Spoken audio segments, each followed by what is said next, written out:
I walk away with it, are they going to find out? They won't notice. Welcome to the Dungeon Crawler Jeff panel. Oh, I mean, sorry. This is breaking into audio. So it's at least called that, but it's kind of Dungeon Crawler Jeff panel. But no, I'm glad to have you all here. We're going to be talking about getting into audiobook narration, and have a lot of talented folks up here that are much more talented than I am at that. So wanted to start off, I'm going to have everybody go down and sort of do a little introduction, and then I have some prepared questions we'll start with, and then can move to some audience questions after that. I'll start. I'm Jason Duro. I'm a fantasy author and also a voiceover artist, but I rarely do audiobook narration myself, so I'm perfect for this panel. But I mostly do a lot of videos online about how to write, how to publish, those sorts of things. So I'm looking forward to learning stuff from these folks. Hi, my name is Neil Helligers, actor, audiobook narrator, teacher. I live in Brooklyn, New York City. I've narrated about 500 titles, but moreover like 3,400 hours or so of audio, mostly gamelit, some literary fiction, some poetry, some nonfiction. I try to kind of move it around a bit, but gamelit has been a fantastic place to live in. It's a great community too. I'm going to end the sentence. Okay. Hi. Hi, everybody. I am Jessica Threet. I obviously am also an audiobook narrator, voice actor, singer, dancer, blah. And if you perform it, I probably do it. I have also done over 500 titles at this point. I've been working for about 6 years. I'm insane. I understand this. I say that at every panel. Anyway, I love bringing stories to life. I've done a lot of lit RPG, sci-fi, fantasy, romantasy, romance. Yeah, I try and do it all because I love it all. And I'm very happy to be here and happy to see all you guys. Hi, I'm Jeff Hayes, and I'm still pissed I didn't participate in the pterodactyl porn last night. Yeah, you missed out. Yeah. Oh yeah. Also, I narrated Dungeon Crawler Carl, and I own Sound Booth Theater, the audiobook production company. Jessica Threet has been working with us a lot this year. There's another one of our people right over here. Woo! Rebecca Sands.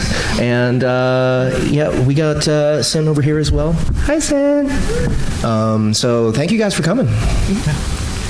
I'm Katie Cross. I write fantasy books, and I write and narrate all of my own titles. I've done over 80 of my own books, and I only narrate my own books because my readers asked me to, and I give them whatever they want.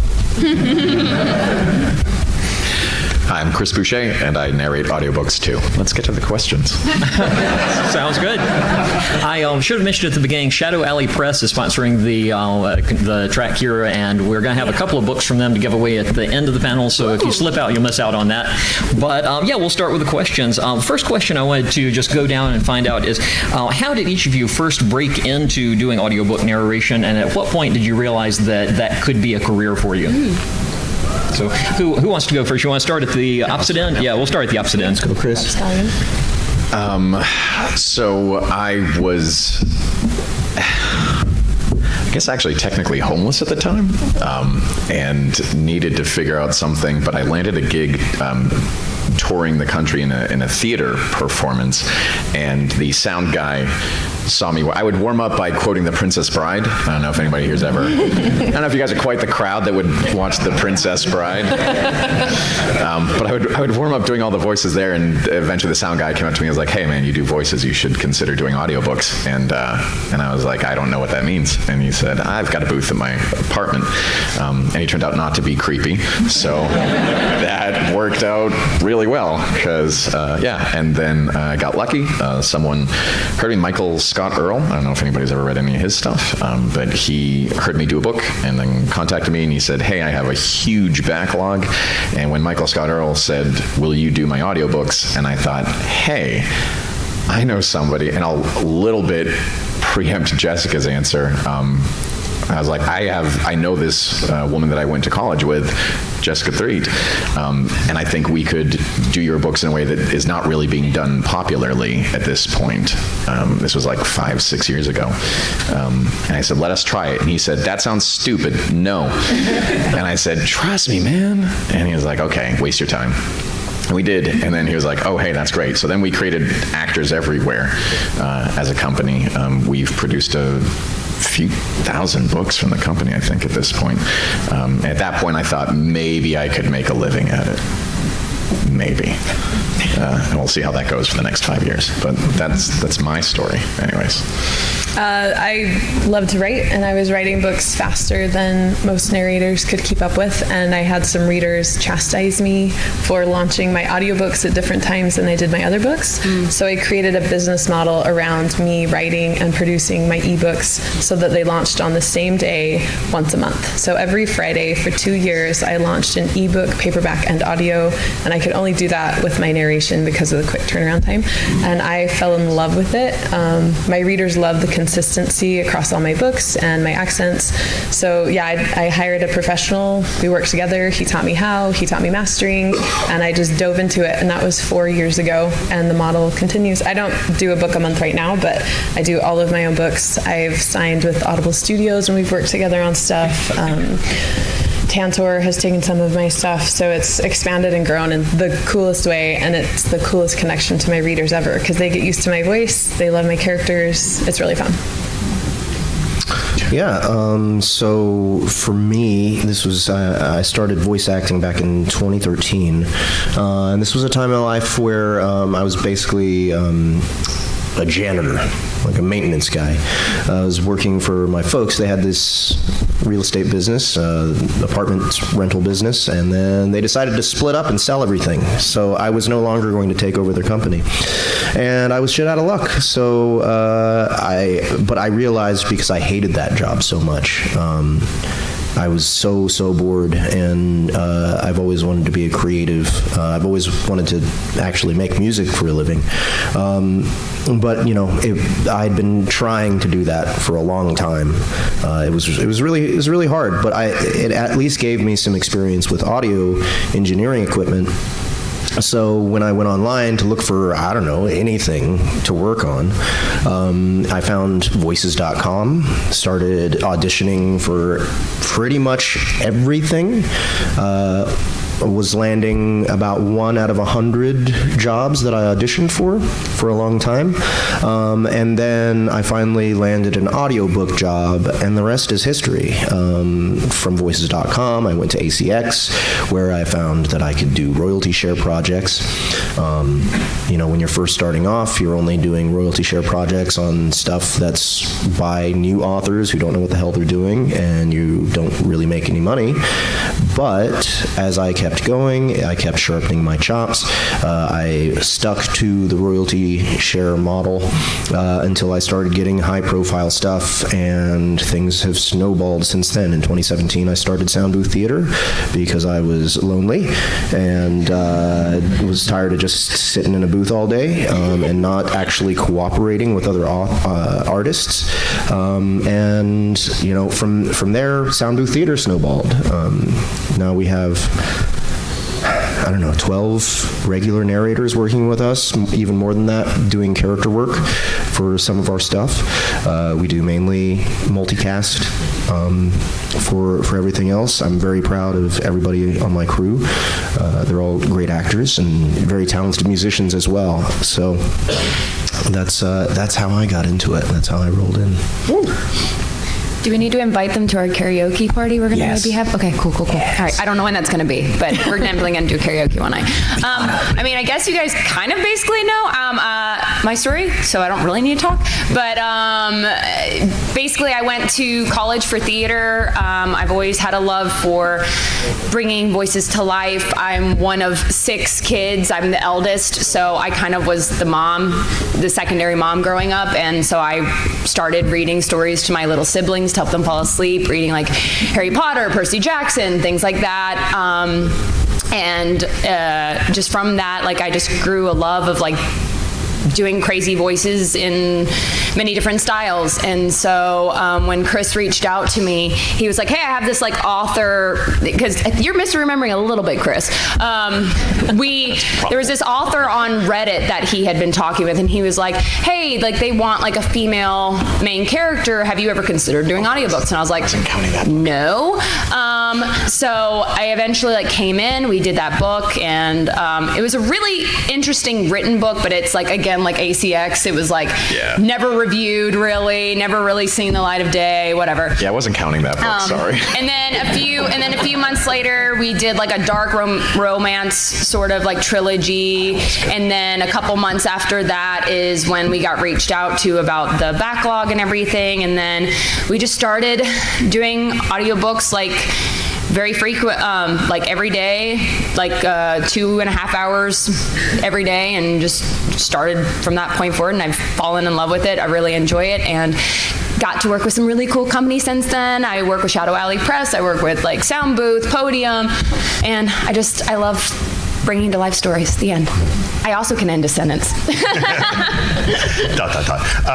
So I, like Jessica, come from a theater background, and after, during grad school, I was mostly doing Shakespeare, either in the New York area or traveling around, and that was great for a while. It's a great life.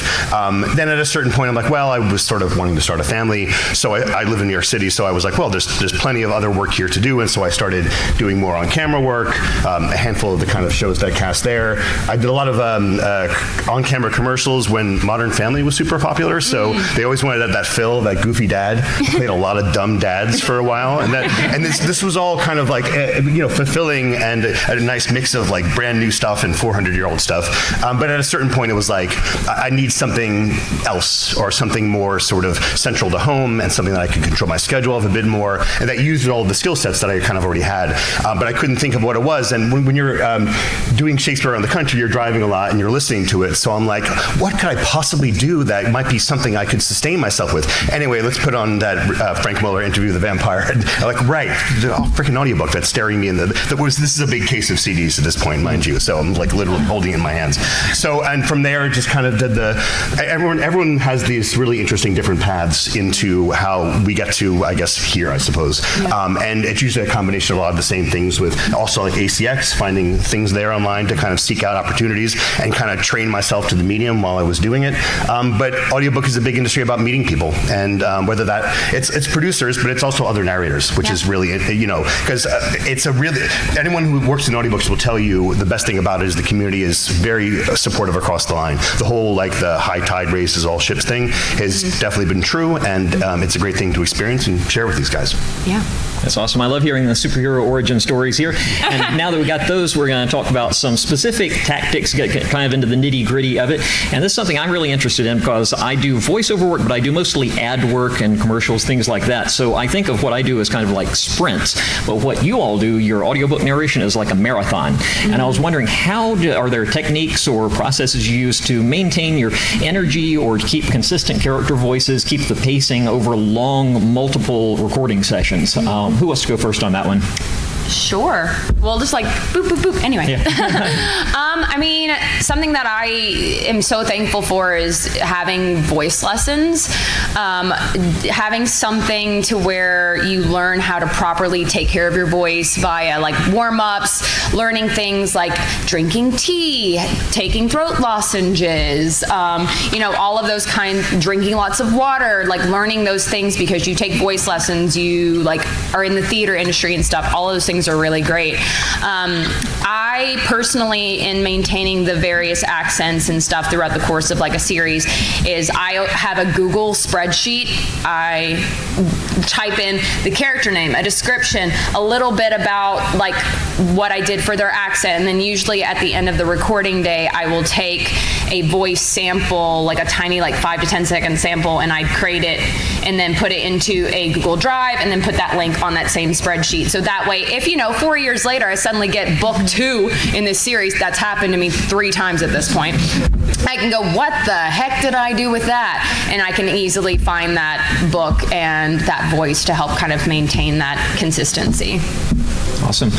Do we want to just like go down, or we want to jump around whoever's next? I actually will say I do something really similar. As I'm recording, I just stop and put basically bookends around it, and then when I go to create all the files, I create the voices first, and I have them labeled, and then I just export them to my computer, delete the markers, and then go through. So I have a library of all my characters' voices that's like 400 or 500 different strong. So sometimes if I'm like, oh, that came across exactly the way I want this character to sound, I'll bookmark that. So I might have 5 of them, so I can like go through and listen. When I work with companies like Audible Studios, I do that ahead of time as part of my prep. So I will kind of read through, create all the voices on my own, export them, and then I have them on my phone. So I can say, hold on just a sec, I need to get back into this character. I'll listen, and then we'll continue recording so it doesn't take up that recording time in the booth with the director and sound engineer. And that's awesome. Right. Yeah, so I'm an agent of chaos. Basically, the way I keep track of voices is by visually casting the characters in my head. I've got a troupe of actors already in here.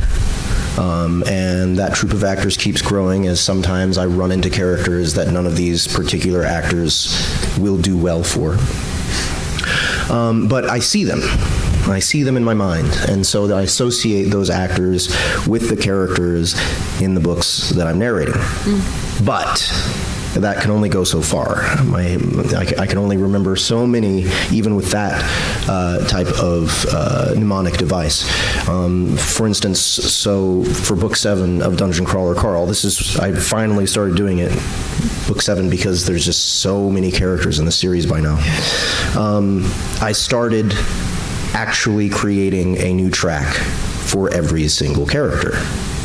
That way, when I record them, the actual files get named that character's name automatically when it's put into the sets. And so all I have to do is search that character's name in the, like when I go to do book 8, all I'll have to do is search that character's name from the last book sets, and all of their voices will pop up in my browser. So yay, I actually created a system. As far as longevity, though, or endurance in the booth, there was a time I was doing 8 hours in the booth a day. Damn.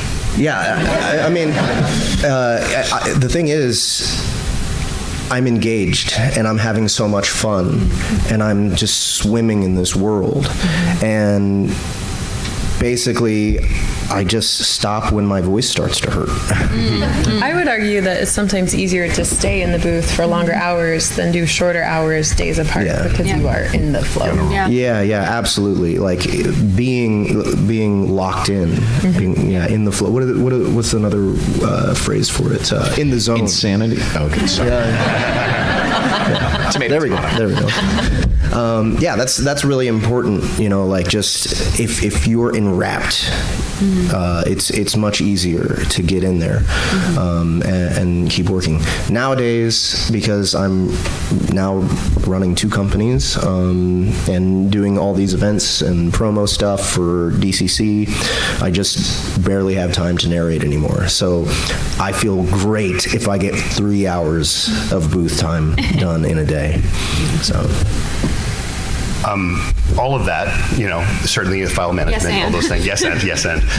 The only other thing, well, 2 things, is part of my preparation, and it's in some ways my favorite part, just because particularly for fantasy books where you have a wide spread of characters and cultures and things like that, all in the same world, I think this is usually the question that we get a lot. Do you read the book first? We do. And most often, again, everyone has their own process. But for me, having that read through gives me an opportunity, and especially in Gamelit, which tends to be more independent publishing, you have greater access to the author, to have that conversation about, okay, we have all these worlds, we have all these different cultural groups and races and things, how do we want to set them apart from each other? Because for one series there are fiends, and then there are elves, and there's dwarves, and I can make decisions about how I want to characterize those cultures by a voice, like an accent that we associate the real world, even though it's not the real world. So the elves could be Nordic, which I prefer to like British elves elves. I think we're done with British elves.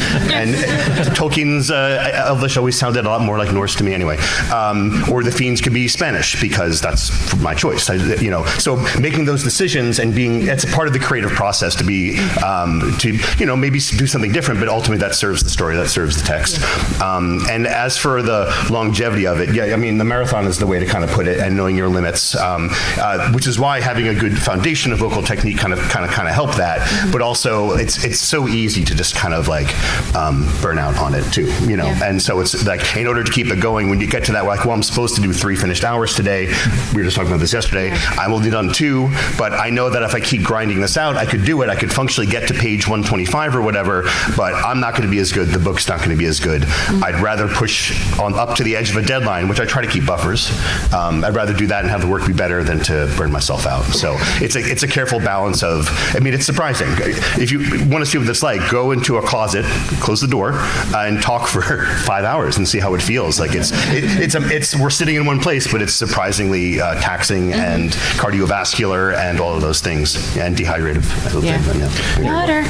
I'll try and offer, because this is about people getting into it. So there may be some people who think to themselves, like, maybe I've got kids and I can't do like a quiet room for 3 or 4 or 5 hours. So let me try and offer. I'll try and counterpoint people because I like to come up with different and new ideas and whatnot. If you're looking to get into audiobooks and stuff, the idea that you've got to sit alone in a room for 5 hours straight in order to do it isn't necessarily the way you have to go. You could theoretically, like when Jeff said like 8 hours, that's baffling to me. I don't know that my voice could do that. However, if I did 30 minutes on, 30-minute rest, 30 minutes on, 30 minutes rest, and I was willing to do that for 16 hours, I probably could get 8 hours of work. So it's kind of about like your body, right? Like everybody's body is going to be different. Everybody's vocal longevity is going to be different. Hydrate. Don't be drinking the night before, which sucks. I get it. We all hate that idea. But if you want to do it for a living, like this is your instrument. This is your tool. Like you've got to keep it sharp. So drink on Friday night and Saturday night and get it done then. Think through what you have. Be awake. If for whatever reason you don't like waking up early, but for whatever reason your body is ready to roll earlier in the morning, get up. Take a longer day and take your time doing it. Be thoughtful about the characters you choose.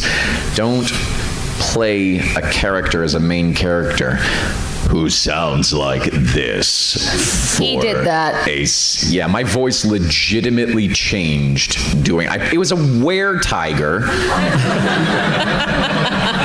And I chose this voice for his human form. So when he turned into a tiger, I was Christian Bale and Batman. Like I just threw marbles into my mouth and chewed them like it was nonsense. And that was a 16-book series or something like that. Like just, it was not a good choice. Not all in a row. Like I didn't do them right away. But definitely, so be cognizant of the stress that you're going to put on your voice and the vocal fry and choices like that. Don't scream. Don't play it like a video game character where you've got to do that one line maybe 3 times and then you're done, because that character will show up 50 times a book and then you're going to really bleed yourself out. So listen to your body. Yeah, if they're your favorite character and they're going to suddenly be awesome. So listen to your body, take your time, hydrate, do all the things, consult an E&M specialist. Like everybody's got their whole drink tea and whatever. That can be useful, absolutely. But approach a doctor. They really know what they're doing, and talk to them. And don't sit in a booth for 8 hours, you psycho. Hey, you gotta do what you gotta do. Real quick, just to back you up, Chris, it's not like I started off doing that amount in a day. You really do have to work up your vocal endurance. Yeah. Not only that, I started narrating in a closet that was about this wide. You too? Yeah. I was literally in a broom closet. This. And I still had the hanger pole up because I actually used clothes hangers and I put like a comforter over it as a tent. So I could really only stay in there for 20 hours before I had to open the door and fall out. Minutes? 20 minutes. No, it's 20 hours. It's 20 hours, definitely. Yeah, I mean, like, And then he died. I actually brought a thermometer in there at one point. Oh my God. And it got up to 130 degrees. Yeah. So when you first start off, you don't have a whole lot of gear to help you with this either. You know, eventually, if you actually start a career, you actually start making money off of this, you got to reinvest that money into better gear, into a booth that is going to be at least, you know, sort of ventilated. You know, like even for me, when I got a Studio Bricks, having a vent and a machine, a fan, that's no good because you can hear it and it lets sound in. So I just removed that stuffed foam into the hole, and I'd just have to open my door every 30 minutes, you know, to let all the heat and humidity out. And so now I've converted an entire bedroom to my booth. So that's perfect because I can move my arms around and jump around and do whatever I want, you know, like when you're in a booth, you're very restricted. But yeah, now I'm like completely free, and it's much more comfortable. And yeah, actually the sound isn't quite as good on a technical level. There's still a little extra room tone that I don't like, but it's so worth it because it expands my flexibility and versatility as an actor. That was a perfect segue, and you actually answered the question I was about to ask, which was I wanted to talk about gear a little bit and see what your setups are like and how that's evolved from when you first started to now. I was about to say, this is the first summer that I invested in with the air conditioner that's across the room to get one of those dryer duct tubes and to run it from that to the intake of the Studio Bricks, because on its very lowest setting, or at least mine, because it's a little run down, I've had it for a few years, it makes not enough noise. That my microphone is an AT4047 microphone, has kind of a cone to it, but in terms of gear, it's like all these choices interlink with each other in terms of what is the room, what is the condition, what microphone suits my voice. Every microphone is a little different depending on your instrument. What works for your environment. That AT4047 works for me because I live in New York City, so like that kind of cone is good. But all of these, it's the rest of it is just using a Mac Mini using Reaper, which is one of the many different options of recording programs. These are all the choices that you make as a narrator in terms of what fits your work best and your workflow.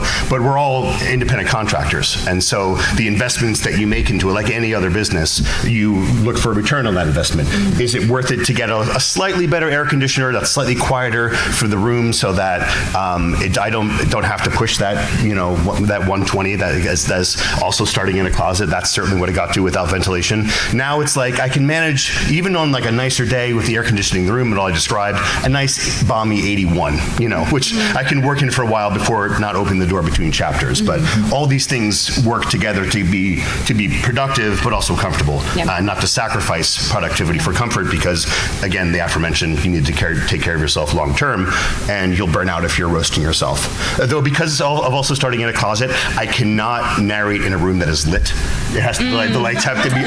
If I every so often I record in the studio, I'm like, do you mind if I turn all the lights out? And they're like, sure, dude. And so there's my iPad in front of me, so I'm this like floating white face, and they think you're just being precious about it. Yeah, well, I am really. So it's like, Neil, he needs to be in the dark. What color M&Ms do you need? No green ones. Take them out. I love the green ones. Something I just like, we all have like our own gear, and like you made like a really great point. If you have access to a store that has like audio video equipment, I live in New York City, you live in New York City, Chris lives, I don't know, depending on where you are, there's like great stores like B&H and things like that where you can literally go in there and test out mics, and that's really good because then you can actually hear it, because I know that it's hard sometimes to like go, well, I don't know what mic would sound good with my voice.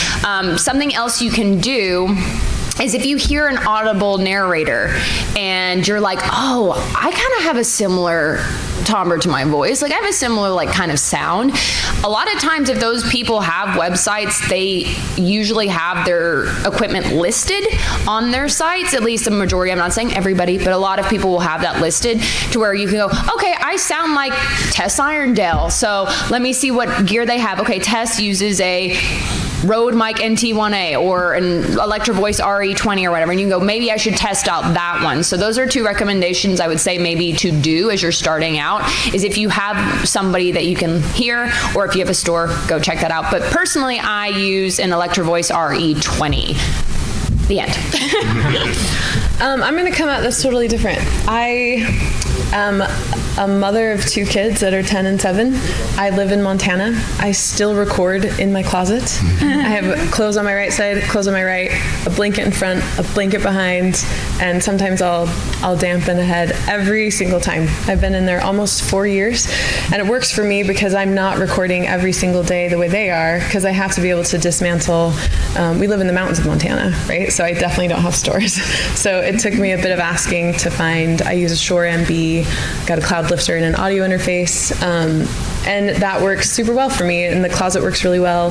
Even Audible Studios thought it was an actual booth, because I also don't record with lights on. Nice. I'm in the dark, a floating head. Join us in the dark. And I love recording, and my kids have been trained over time that when mom is recording, they're either outside or they're not within 20 feet of me. But most of the time I just record when they're gone. And sometimes I record for 7 hours with the studio, and sometimes I record for an hour on TikTok Live. I often just pop on for an hour. I get on TikTok Live. We record together. It's super fun that way. So the cool thing that this wonderful panel is showing is that there's so much versatility and diversity in the how and the why. And that's a really cool thing for all of you to know. Like, you can make it work for whatever situation that you're in. So I teach this semi-regularly, actually, and the one thing that I'll say is we've all mentioned like a number of different microphones for different reasons. Jess brought out the microphone that we use in our studio, and I have moved our studio twice now, and each time we wound up literally right next door to a school. The first time we were also next to a fire station, so that was a little worse, not much. But what I will say is that if you're looking to get into this, you look at the XLR mics and they look all fancy and whatnot. You can get good sound out of almost any microphone. What is so much more important is your space and the treatment thereof. So people who are concerned about like, oh man, I want to, but it seems like it's fiscally daunting to start out in here, you can get by with a $50 to $100 microphone very easily if you have a nice, quiet, treated space. Now, learning what it takes, your eyes are so distracting with the blue. She's been hitting that spice. It's that that spice, man. Cool. I'm just They're like really cool. killing me, but also inconceivable. Love the t-shirt. But you can get by with just a well-treated space. That is your number one concern. You get returns eventually on better microphones. It's not like they're not valuable. I'm not saying that. But if you're starting out and you just have like a nice clean space or a tiny, tiny closet that is treated effectively, you can make do with the typical kind of Rode mic or whatever. Plenty of people are making good audiobooks on Rode microphones. It's just about your space rate is the principal concern that you've got. So, having recorded near a school as well, the good news about that is that the high-pitched screams of children don't penetrate walls. High pitch is actually easier so to block. So if it's a school full of deep-throated, low-voiced all just children, werewolves, the werewolf children, that's the one you gotta watch out. Screaming of children is fine. It's a lower-pitched firehouse siren that's harder to block, I'll tell you. Low, yeah. I live in Orlando, and I have to plan my recording sessions around the Disney fireworks schedule. Nice. Yep, exactly. Nighttime recording doesn't work very well at certain hours. So. Definitely. But then you get happily ever after in your recording. Yeah, absolutely. But I don't know if the corporations like that for their ads. Right. Sure. I have recorded for Disney some, so maybe that works. But I want to open it up to audience. I have one more question I want to go through real quick with all of you before we start taking audience questions, and that is if someone in the audience here wants to start along this path today, what's the first action step that you would recommend they take to get on that path? Take my class. That might be a good one. Like just legitimately the first step would be, even before you get into that, is go into a closet and read a book for 2 hours aloud. Honestly, like you will find that to be the biggest like culling of the wheat and chaff. Like if you can't sit down and read for a couple of hours consecutively, you are not going to like this job. I don't know what to tell you. It's most of the work is reading. So that's literally the first step. Next step is find somebody who doesn't, like ask them to like mentor you or take a class or do something like that. Do you sit while you record? No, I stand. I've never once sat. I always stand when I'm doing, definitely, I can't even 100%. conceive of it. Aligns Do the you guys- diaphragm, gets you Sorry, energy. do you guys sit? I do both. Oh, okay. Sorry. Yeah. Jess stands when we record at our place, but you sit when you're at home, right? I When you're doing both. yeah. Both. Yeah. I only I have a stand. crisscross chair because I sit like a weirdo. Jeff, do you sit or stand? I only stand. Yeah. My body is a big part of my narration. Yeah, it is. Characters.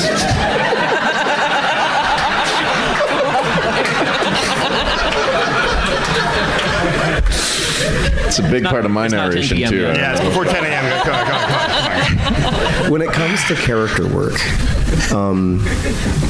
it is so much more about acting than it is about voice.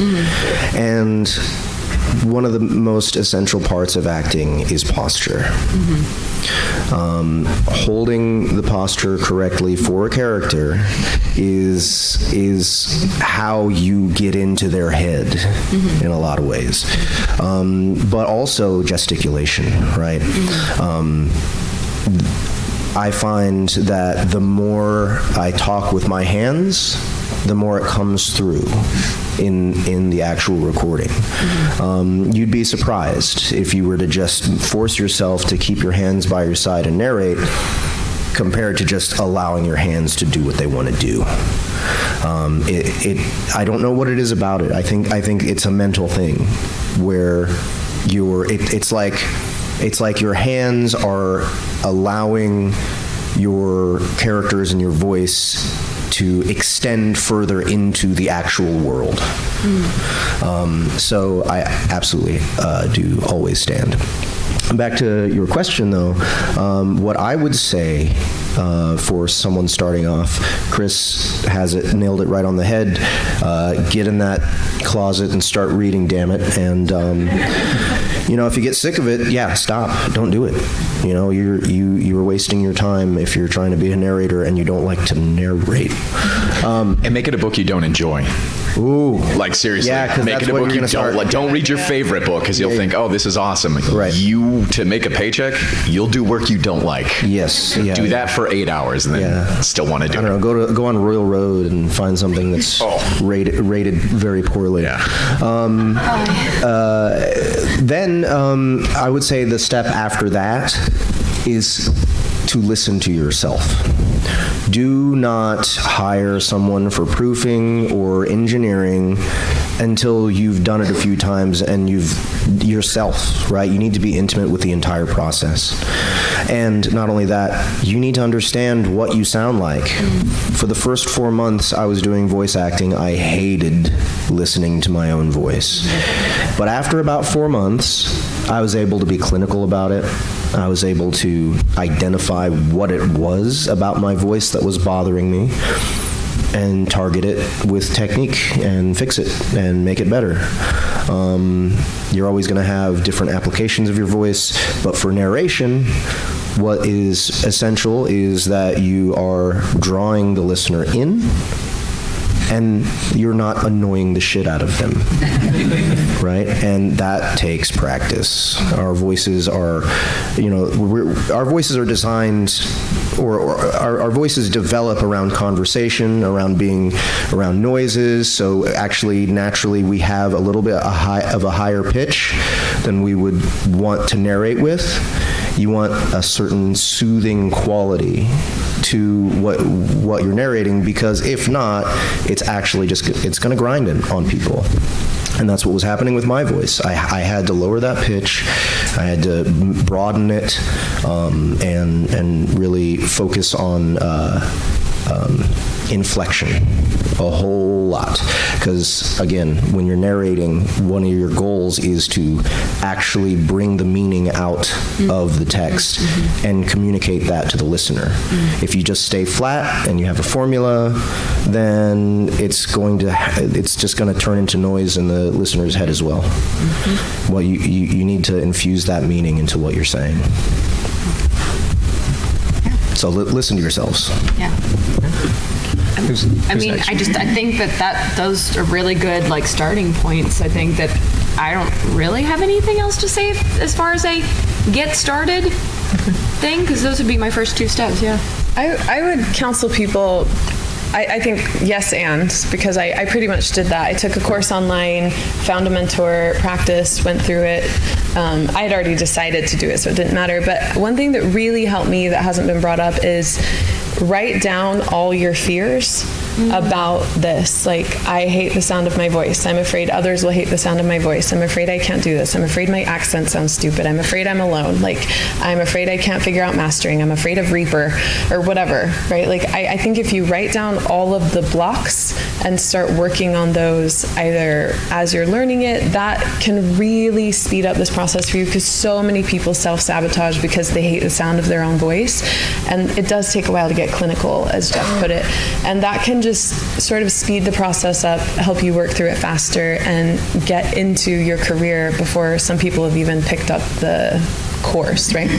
I love that. That's a great point. Yeah. Hoorah. The only thing I'd add to all of that great stuff is, and you might not find yourself, coming to try to be a narrator if that's not the case, but again, all types. There's a lot of technical aspects to it. There's a lot of business aspects to it. There's training, all those things. At the end of the day, it's storytelling.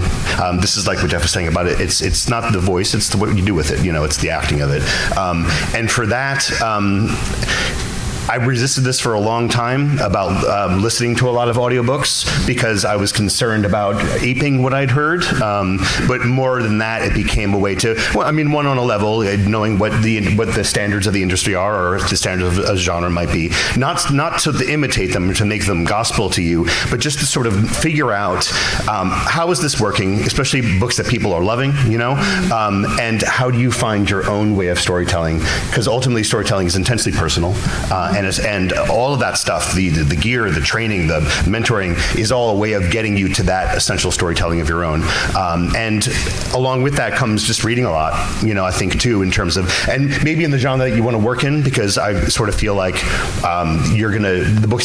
kind of books you love, you're going to love the most to do. And that also, if it's not like an amazing book, there's still something in that book that your heart really speaks to. And that's, again, the same thing about storytelling. So there's all these different paths to arriving at being a working narrator, and they all support each other, and they all come from different directions. And as we were saying, there's 1,000 different ways because we're all a million different people, sometimes more than one in our own heads at any given time. But wrapping that all together and creating a way for you to be productive and healthy and tell great stories is kind of what it's all about. Mm-hmm. Yeah, that's fantastic advice.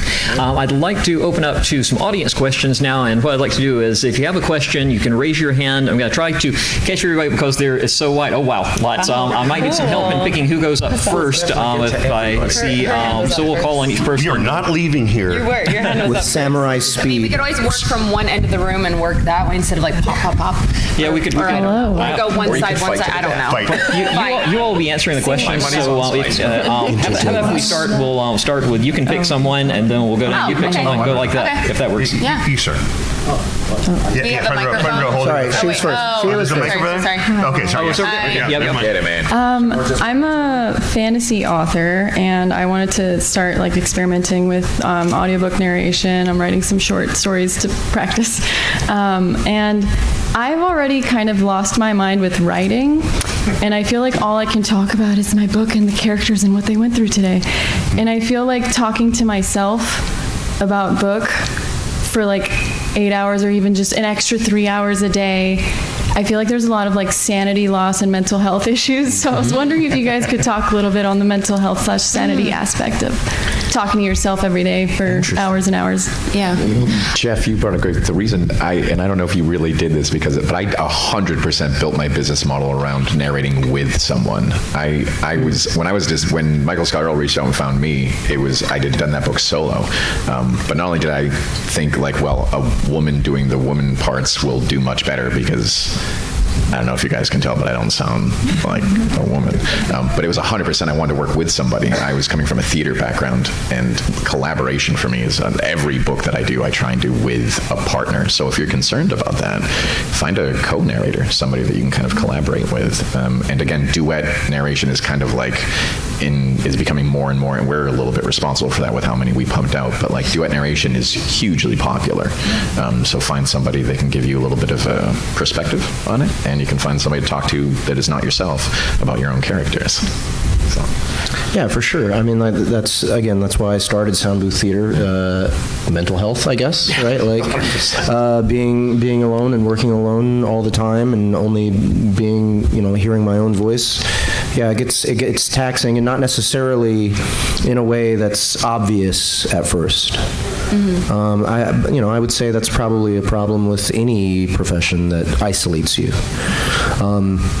But another way to make sure that you keep your mental health up, if now for you're only wanting to narrate your own books, or are you thinking about for now? Change it up. Pick something that maybe isn't going to make much money if it's a royalty share job, or pick something that veers off from what you're used to, so that you can try new things and challenge yourself. One thing that you really don't want to do as a narrator is just get, again, formulaic, and to stick to the same road and watch the same boring billboards and trees go by. Right? You need new routes. You need to travel the world of fantasy, and find other things to stimulate your mind as a performer. Real quick, what is the taxing part for you? Like, what? Can you just restate your question real quick? It was just like with my fantasy book, like I've just written it and I feel crazed.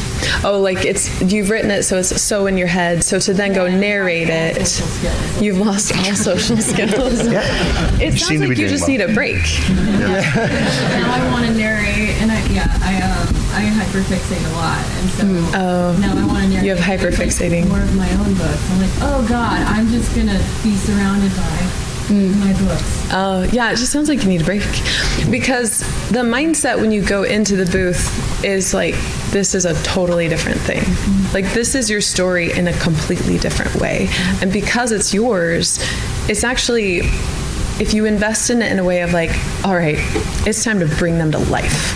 Right? Like, it's not, oh, I'm with them again, I've lost social skills, but you're looking at like, I am bringing this book to life for people who want it in audio form, and I am like ready to nail this, right? Like, I'm ready to get excited, and it's just a different way of thinking than writing it, because you get in the slog. The obsession.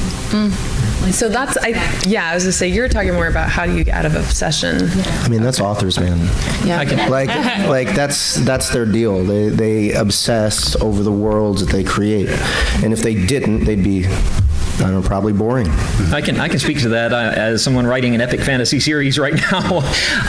Whenever I finish one of my books, which I write like the doorstop kind of books, when I finish it, I've lived in that world it takes me a year or so to write one of these big books, and I am in that world, and I have to, usually it'll be something like I'll read some books that I didn't write that are in a completely different genre or something completely different from what I've been living in, and that'll help to pull me out. I'll sort of fill my tank with something that's not my own fantasy world, and that kind of pulls me out and gives me some clarity, almost like a palate cleanser, to be able to go back in and work on it more. Yeah. Just real quick, because I want us to be able to get to more questions. Another thing too, if you're feeling like I'm isolated, I'm in my head, blah, blah, blah, there are a bunch of Discord communities that are narrators that will literally live narrate with each other and share like online booths together. You can go TikTok live, as crazy as that sounds, having people that are random strangers you don't know watch you in a comment and be like, oh my God, this is really great, or how do you do this? Like, it helps have a community when you are in an isolated booth at the same time. And then just find like other ways to get out of the house and go somewhere with other people is also a really great way. Find a community that's not in that thing, in that world. So that would just be like a really quick thing that I would just say. There's lots of ways to do that. Try disc golf. Try disc golf. Disc golf? All right. All right. Who's our next question? Is it, yeah, we pointed to yeah, we pointed to you. We did point for it, sure. Industry question. I know you guys do a lot of narrating, and I see some of your chapters. You guys go, especially the most recent book I'm listening with you, Miss Threet. Sorry. I'm Tweet, but it's fine. You go through like literally 7 or 8 characters. Same with you, Mr. Hayes. You just jump through like, Batista, then Carl, then Donut, and back and forth. Do you guys get like a pre-bookmarked or an unbridged script so you can know exactly what points of the book when you're reading it, that you know exactly when, okay, this is time to be talking like Donut. This is time to talk like Egrid, or this is time to talk like Space Captain Harlock, So a weird skill you develop as a narrator is your brain, as you're reading, can kind of skim a little bit ahead of where you are. So you'll go, I'm reading this line, but I see the word donut right here in my periphery. Okay, so I know donut is coming up. Let me prep her in my head as I finish this ready, set, go. It is a learned skill. You don't automatically have that 100%, but as you go, that's that. And there's usually, a majority of the time, you'll have like a dialogue tag, unless it's only like 2 people talking back and forth, and then you're like, I have these 2 people. Every once in a while, an author will write a whole big scene where there's 5 people and there's no dialogue tags, and you're just like, I don't know who's talking. We're just gonna make this up and pray that we had it right. But for a majority of it, you can start to like see, oh, Donut, oh, Carl, and like start like mentally prepping yourself ahead of time. What you gotta do. Yeah, I'll second that. That's just the way my brain works while I'm narrating. I'm always reading the next sentence as I'm narrating the sentence before. But for Sound Booth Theater in particular, we actually convert our scripts into Excel docs that break out all the dialogue and we label the characters with the actors that are going to be playing those characters, and that we color code it. So that's a really great way. Like, if I'm running a book solo, I don't care. I don't need it. But like, if this is a team thing, we have 3 or 4 people in the cast. It's awesome, because not only that, all of our, like, we all have our own tracks in the book that we're working on. So yeah, that's so helpful. All right. Do we have somebody maybe in this section over here that had? Nobody has a hand up over there. Who had? Want to go like? Got a bunch. Want to go like over there on the far side?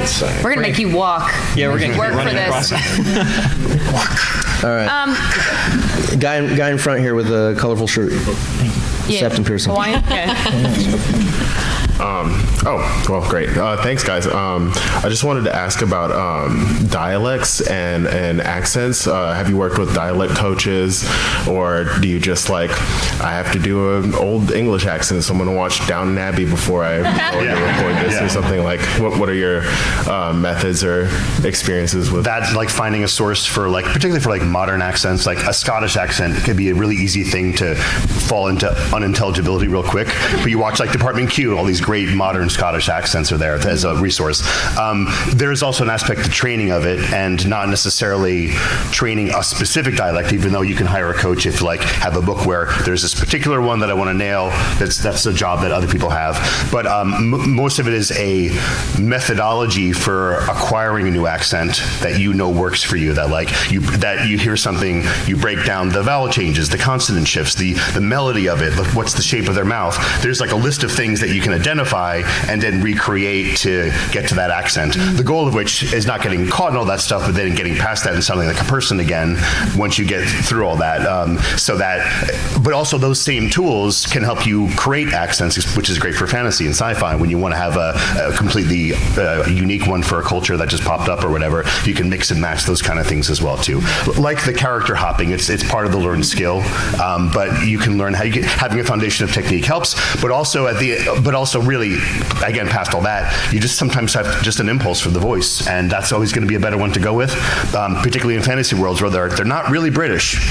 They just sound that way because we've assigned that, but there's no England, it does not exist. So you can feel free to make other choices within that as well too, and that's part of the great creative license that we get as narrators as well. There is a great website, everybody. I love it. I found this out like 2 years ago at VO Atlanta. It's called the International Dialects of English Archives, and it is this incredible place where just these guys went around the freaking world and did like interviews with people.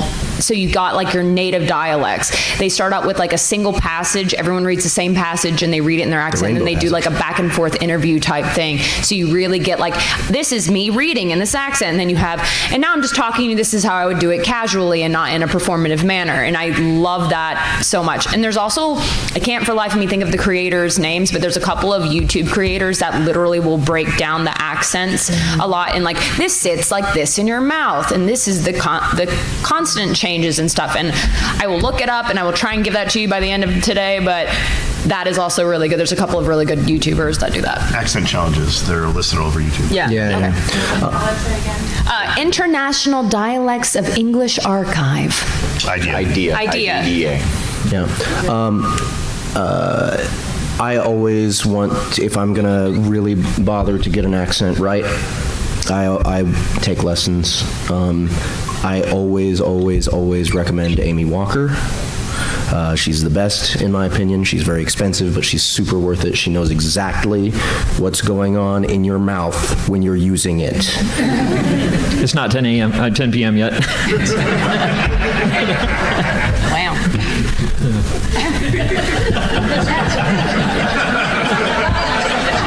I just know. All right. Who's next? Next question. Moving along. In the blue here with the glasses? I think we have time for like one or two more questions, so after that I'll do the book giveaway. Hi, this is more just like curiosity for funsies question, I guess. What would you say is like your favorite like genre or book that you've like narrated recently? Well, not recently, but like I guess in your careers. Oh man, that's hard. I'm very obsessed with my Tomes and Tea series I got to do with Macmillan.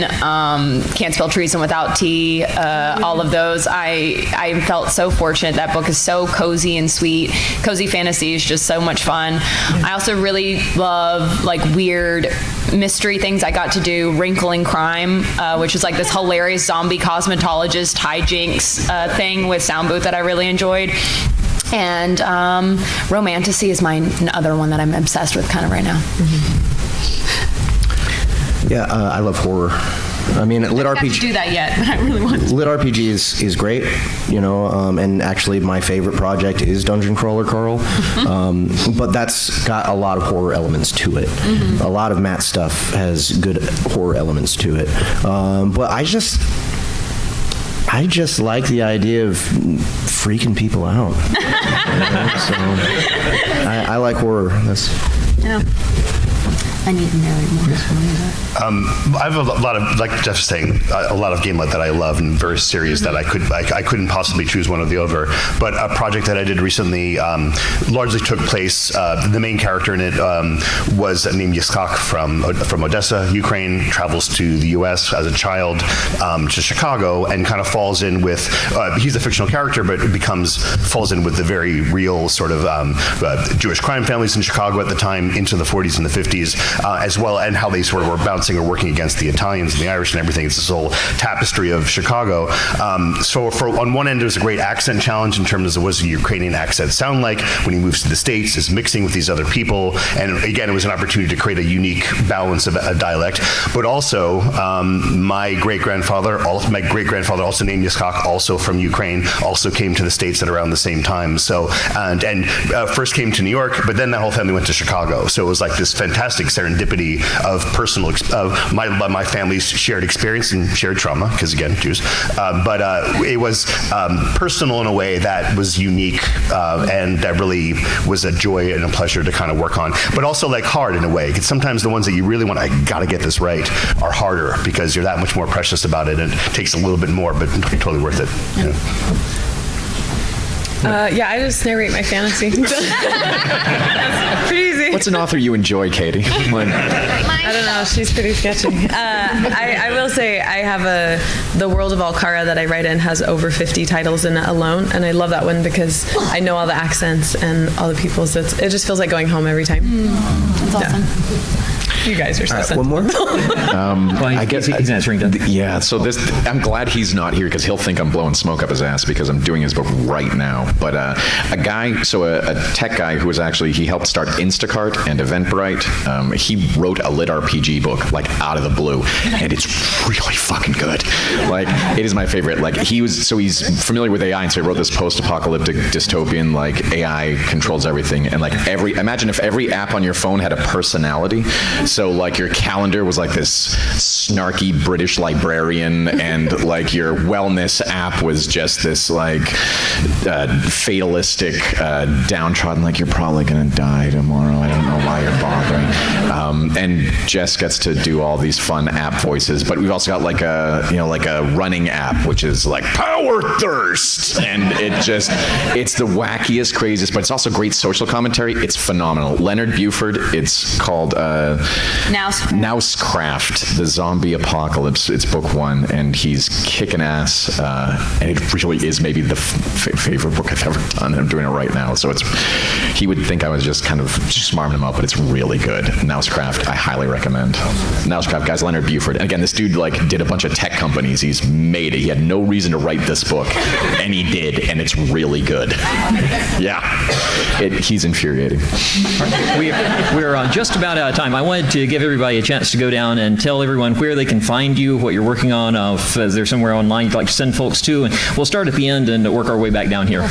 ActorsEverywhere.com. If you guys want to take a class and get into stuff, feel free. I teach on a website that this Leonard Buford guy made also called Closing Credits. He wrote an educational website. This guy's nonsense. But ActorsEverywhere.com. There's not much there. You can just email us. That's the one thing you can do on our site.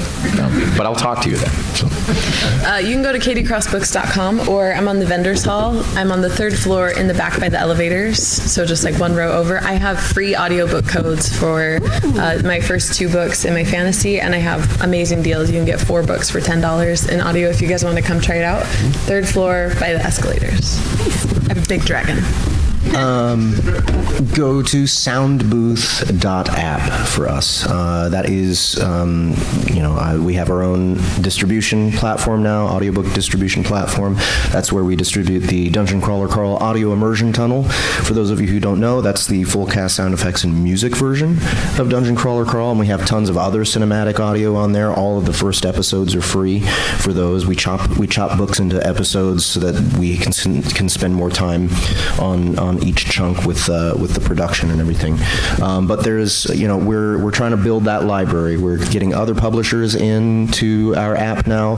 We're going to be doing an investment round pretty soon. We're really trying to ramp this thing up and get it developed faster and become a new alternative in the audiobook distribution market. So soundbooth.app, and you'll see. Oh man. Yeah, they're so cool. We have books on tape. They're awesome. But if you actually open up the cassette, it's actually USB. And now we're distributing in the USB-C, so you can actually plug it right into your phone. And it has the whole audiobook on there. You can download all the audio off of it onto your phone. You can put it in your computer and download it that way and listen to it however you want. That's so cool. You can find me on all socials at Jessica D. Threet. So this just add a D in the middle of it. Also, my website is www.jessicad3.com. So yeah, that's where you can kind of find me everywhere. And then obviously on the Sound Booth app, if there was anything related other than email Chris on Actors Everywhere, I would say that too. But yeah. There's nothing else there. NeilHelligers.com. I think it's the only one that's spelled that way. So you can find me on various socials on Neil Helligers. Van Helliger's For Some Reason on Discord, and Van Housen 47 on gaming platforms if you want to shoot zombies with it. Nice. Because there's a lot of zombies out there and they need to Mine's be cleared triple out. free. They need that. Yeah. Oh, nice. All right. Yeah. I'm Jason Doro, and my website is just myname.com. I'm most active on TikTok and also Threads, places like that. You can find information about writing tips, publishing tips, all that kind of stuff. And I have cards I can give out if you want that. And to finish off here, we have 2 books to give away from Shadow Alley Press. Woo-hoo! And as we finish up, what we're going to do is, if I can get 2 volunteers from the panelists up here, I would like for anyone who's interested in either of these books to come up and can challenge them to a rock, paper, scissors. First person to beat each of them can Nice. take one of the books. So that's how we'll close it out. And thank you so much to the panelists today and to everyone who has come. This has been a fantastic panel. Thank you to our moderator.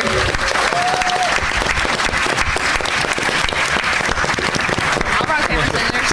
I'll rock, So paper, wait, scissors. what? Someone? Okay. Rock, paper, scissors. Like two of us need to stay in rock, paper, scissors. Okay. It's going to be rock,